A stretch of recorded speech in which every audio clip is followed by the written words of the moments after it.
my safety officers that I've met, or whatever. I don't, it's hard to say because it's like in my real front-facing life, there's been zero anything. But then in like that backdraft of like, there's safety net, and then there's like, I don't know, I woke up, then there's design studio. I mean, I woke up in one image and I had a Mandarin outfit on, which I absolutely loved. I thought it was gorgeous.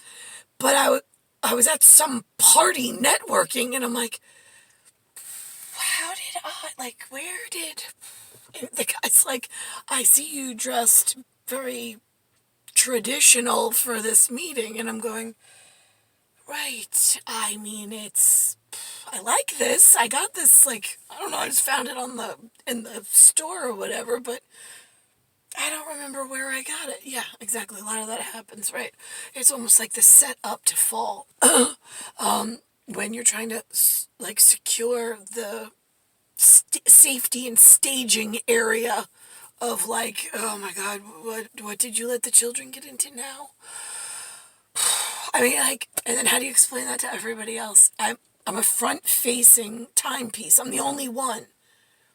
You've let so much problems into the world, and so many of the problem children out of their confinement.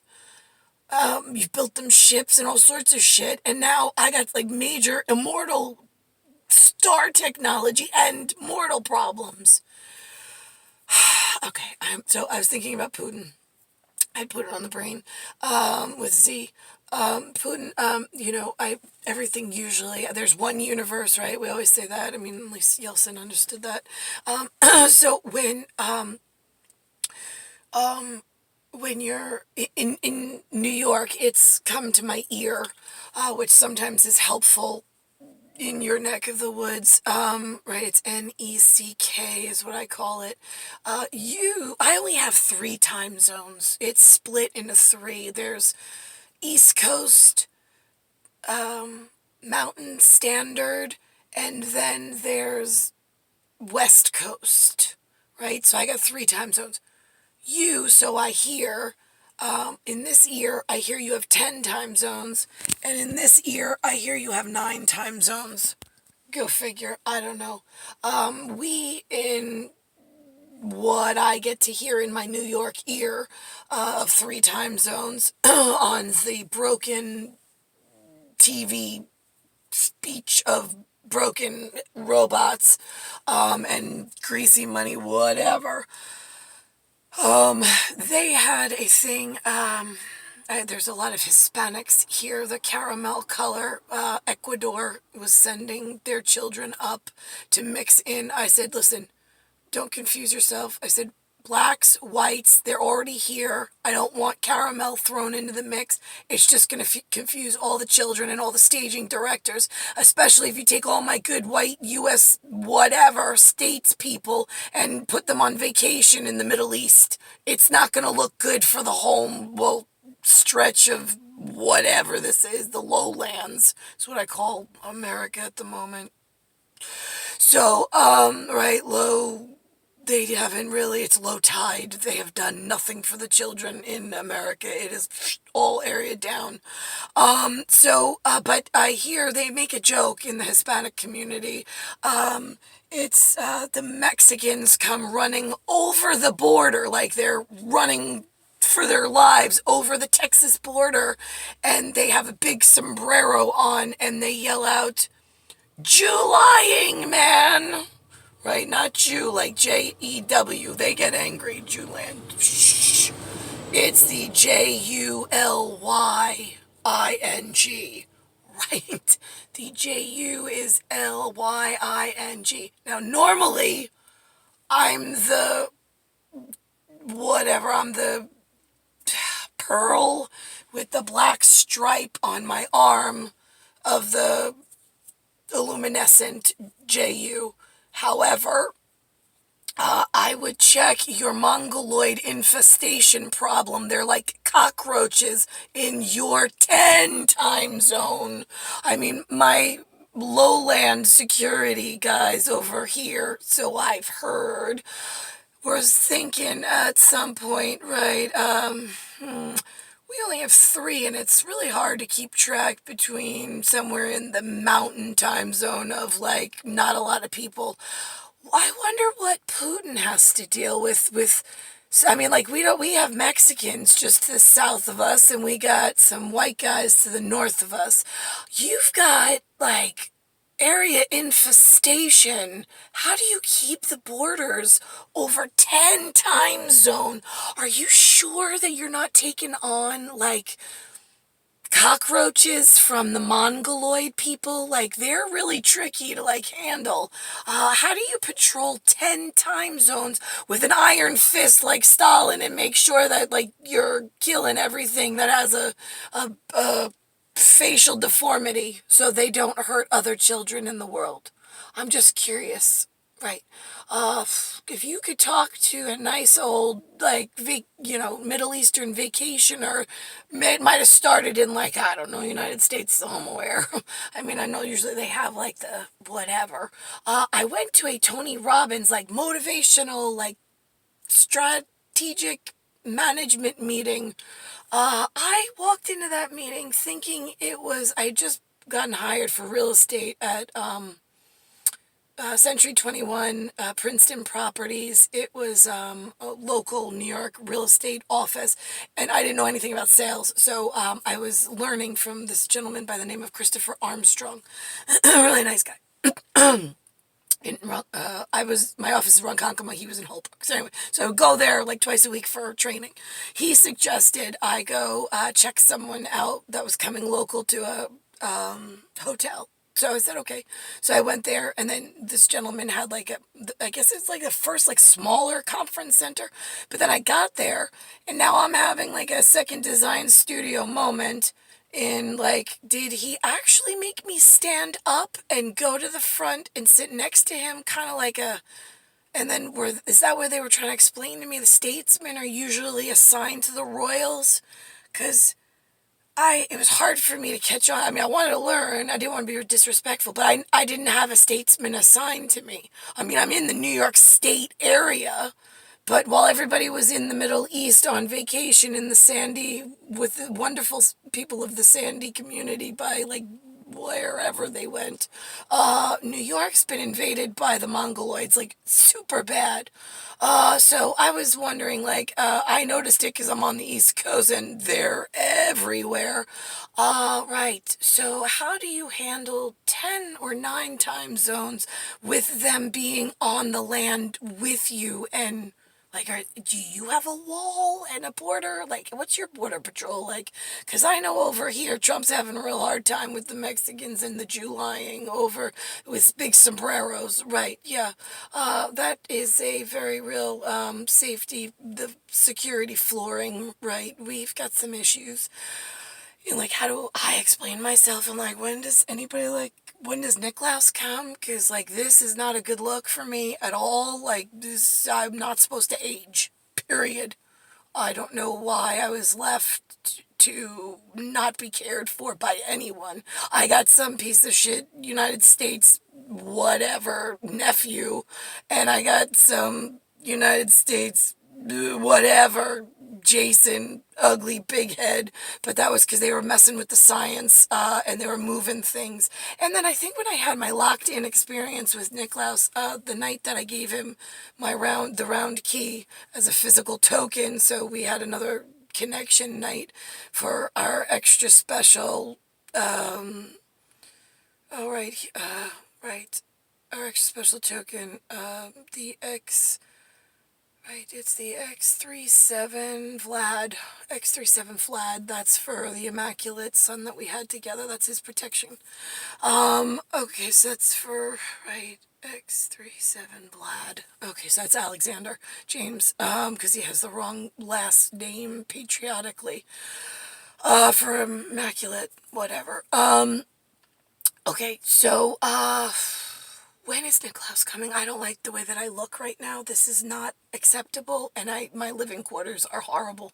I mean, Nobody gives me money. Nobody gives me information. The design studio designed a completely derelict life. I mean, I drink coffee, that's it, which is fine. I don't mind drinking shakes, but I don't even have money for that. I don't, yeah, I mean, it's just like, right, yeah, I need, like, my, what do you call you, human sponsor? I don't know, like, I mean, my Nicholas, my betrothed. I mean, like, we always come twins. I mean, it's even embarrassing having to say it, but whatever. I guess I have to reinstate the obvious. For the new cascading effects of who let the disformed facial figures out of the detention camps of they're not allowed to talk or speak to the other children ever. Because there's a lot of them in the United States, and that, right, again, a California ranch and the Brady Bunch. Oh, right, Thomas Lee, he's got a facial deformity. He's from South Korea. He found me in Starbucks one day. I don't know how. He said he's been living in Bayside for 20 years. I'm like, really? Okay. I asked him for a job because I need money. And so I gave him my resume to show him all the things I had worked on. He said he worked for a marketing firm in Manhattan. I said, okay. Meaning thinking it was a real marketing firm, not like one of these schlock ops. Now this is making a lot more sense to me. He asked me for dinner. I wouldn't get in a car with him. I was like, I don't know you. I'm not getting in your car. But I walked to Chicken Lovers because I didn't want to be rude. So I had he bought me a piece of chicken and whatever. And we sat like cafeteria style, like not like fancy restaurants. Don't get yourself all crazy with who's she talking to now and selling whatever. Nothing. I'm not selling anything. I have no money. And I don't want them in any business. I want them to go back into like a cage. I mean, bullets work faster, but apparently everybody forgot how to like pull a trigger for the right face to blow off. I mean, it's like, hello? Right, and then they confuse one another because they're like, wait a minute, now I saw her in like, I don't know, 40 years from now eating with a Korean in a place called Chicken Lovers. Does that mean we like Mongols again? No! It means nobody fucking fixed the past, and you keep designing studio cascading effects going forward, stupid. Oh, it's so fucking annoying. How do you get yourself assigned a statesman? I'm just curious for, like, everybody that went to the desert and left New York open and exposed to, like, Mongoloids, and the kids that loved their families that don't want to let go of their new friends. I mean, it's like, wow. I mean, I met them in pubic school in, like, 3rd grade. I was just like, yeah, girls, we're never going to be friends. I don't want to act like you. I don't want to look like you. I don't want to sound like you. And, like, yeah, I don't even know. Right, like, this is not looking good for anybody.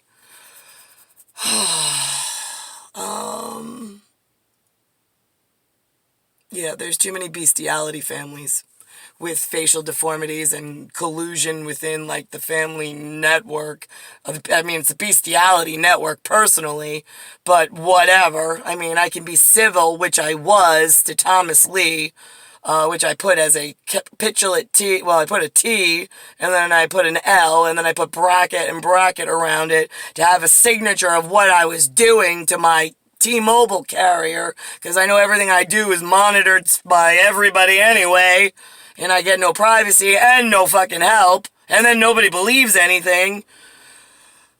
So, whatever. So that's the whole Thomas Lee bit, not to be confused with my son Daniel Lee, who's only like 16 and looks like Edward Levine, who was my basement tenant, but, like, how does that work? Yeah, I don't know. I have an immaculate conception who looks like his father, who I should be with, so, yeah, anything's possible, but I just know I didn't sleep with, he wasn't the electron transporter, I'll tell you that much. I didn't sleep with Ed, right? Oh, and then I had some jackass saying that I was living, right, with Lynn on Hickory, and you sent me some Jew in a, like, really whiny one, like the skinny, whiny one, like, yeah, one of those, and I was just like, oh my god, I'm like, yeah, okay. Patience of a saint? Yes, I do. Okay, just to get to Nicholas, like, okay, no, I'm friendly with Jews, I just don't want to sleep with you either. So he drove a little Geo, G-E-O. It looked like an egg. I mean, on wheels. It was really ugly, but like, whatever. I mean, I don't really care. Like, do you know him? Can, like, you set me up with him? No, of course, you want to date me. No thanks. But whatever, I was living on Hickory in Farmingdale, and, Lynn, my friend, Lackner, who now I think might be a lesbian, but back then she wasn't. I mean, this gets confusing, and then I heard some Asian guy going around saying that I was a lesbian, because in traditional China, okay, all air is stupid. You know that there is no traditional China. There's trade, T-R-A-D, okay? That starts the word traditional, and then it's I-T. Oh my God, that's a big fucking problem, considering that the facial deformity people are not allowed in to use a phone or anything IT, period. That's it, no. Nine yet. Nada, zip, zilch, nothing. They're not allowed to use a phone or a computer or a laboratory ever. Kill them first before you allow them anything metal and shiny. Or a light coming into their eyes that's artificial. I mean, it's ridiculously, like how, I mean, the word traditional Chinese is a oxymoron. Because the oxy, whatever in front of them that they're using oxygen, is a moron for believing that Chinese have a traditional anything. They are like Down syndrome kids on steroids who are now in super sales, and you idiots are buying everything that comes out of their oxymoronic mouth, and you're like, well, I don't know history. They must be telling the truth. Everybody else says. Really? Because the one informant through all space and time who needs help, who happens to be an ancient star goddess, who they stole the equipment from's been telling you oxymorons. There's no traditional Chinese anything other than lying, stealing, cheating, and hurting people. They're the special needs kids of they specially need a bullet in the face. How much more fucking clear around the world do I need to be?